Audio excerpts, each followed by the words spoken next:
Hello students, after examination it is first class. पहली आपकी class ली जा रही है. It is class 8, subject science chapter 8. Today topic is size of cells. Cell के size. The size of a cell in different living form varies according to its function. इनके कार्यों के according ही cell के कोशिकाओं के साइज होते हैं. Cells are generally very small and can not be seen with naked eyes. Cell आसानी से आंखों से नहीं देखे जा सकते, बहुत छोटी कोशिका होती हैं. However some cells are quite large in size and visible to naked eyes. कुछ सेल बहुत बड़े होते हैं और हमारी आंखों से दिख सकते हैं. For example, the egg of N ostrich measures 170 mm to 130 mm and is declared the largest animal cell. जो ऑस्ट्रिच का शुतुरमुर्ग का अंडा होता है वह सबसे बड़ा एनिमल सेल है. The smallest cell is PPLO pleuro pneumonia like organism और mycoplasma, a genus of bacteria which is 0.1 micron in size. ये सबसे छोटे सेल हैं जो आंखों से दिख भी नहीं सकते और ऑस्ट्रिच का एग सबसे बड़ा सेल है. In human body the nerve cell is the longest cell with a size of more than 1 meter.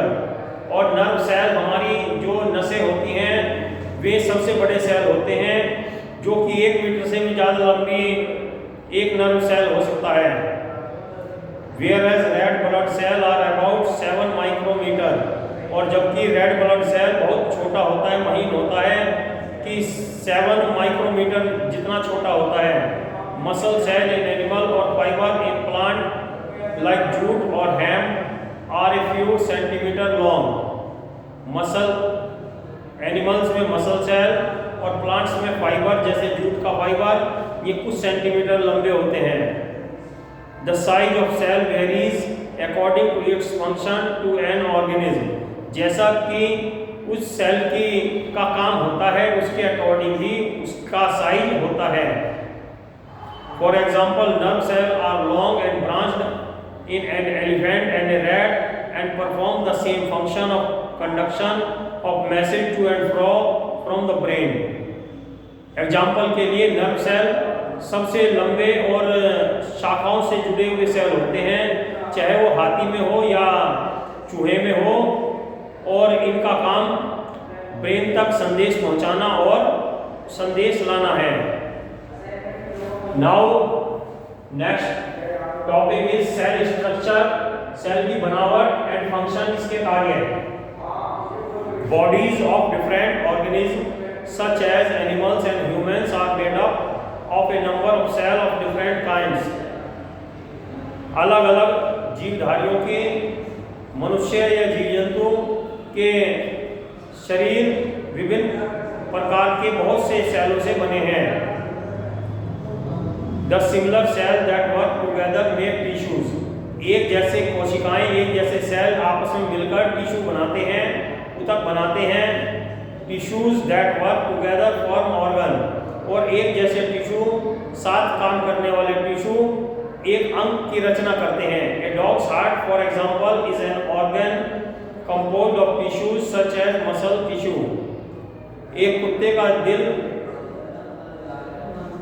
जिसमें कि मसल टिश्यू से बना होता है, बहुत सारे इसमें टिश्यू लगे होते हैं. Nerve tissue and connective tissue. Muscle tissue, nerve tissue और कनेक्टिव टिश्यू सभी से एक हार्ट बनता है. Blood another kind of tissue nourishes these organs. और दूसरा टिश्यू या ब्लड इन ऑर्गन को नरिश करता है, वहाँ उनकी आवश्यकता की खुराक पहुंचाता है. All these tissue work together for proper functioning of dog's heart. और ये सब इकट्ठा मिलकर एक कुत्ते के दिल को चलाते हैं। Different organ combine to form an organ system, और विभिन्न अंग एक साथ मिलकर एक ऑर्गन सिस्टम बनाते हैं। For example, digestive system in human being has many organs which perform different functions such as digestion, absorption and assimilation. उदाहरण के लिए डाइजेस्टिव सिस्टम में कई अंग हैं, जैसे हम मुंह से खाते हैं, भोजन नली से वो पेट में जाता है भोजन, तब हमारे पेट में विभिन्न पदार्थ मिलकर वो भोजन पचाया जाता है और उसे एब्जॉर्ब किया जाता है और उसे यूज किया जाता है हमारी बॉडी के लिए। Different organ system work in collaboration and form an organism.